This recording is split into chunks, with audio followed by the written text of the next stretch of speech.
துறவி ஒருவரிடம் சென்ற பக்தன், சுவாமி, நாம் ஏன் கோவிலுக்கு செல்ல வேண்டும்? வீட்டிலேயே கடவுளை வணங்கிக் கொள்ள கூடாதா என்று கேட்டானாம்.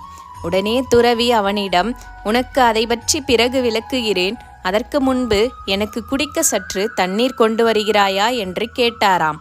அவன் வேக வேகமாக சென்று ஓடிப்போய் ஒரு சொம்பில் நீர் கொண்டு வந்தானாம். துறவி அவனிடம், என்னப்பா இது, தண்ணீர் தானே கொண்டு வர சொன்னேன், சொம்பு நான் கேட்கவில்லையே என்றாராம். அதற்கு அவன், சுவாமி, சொம்பு இல்லாமல் கையில் தண்ணீர் கொண்டு வந்தால் ஒழுகிவிடுமே, அதனால்தான் சொம்பில் கொண்டு வந்தேன் என்றானாம். ஓ, அப்படியா? அதுபோலதான் நாம் வீட்டில் இறை வழிபாடு செய்யும் பொழுது நம்முடைய மனது பல விஷயங்களில் அலைபாயும். ஆனால் கோவிலின் சூழல் பக்திமயமாக இருப்பதால் இங்கு மனம் ஒருமைப்படும். பக்தி தண்ணீர் என்றால் கோவில்தான் சொம்பு என்று கூறி முடித்தார்.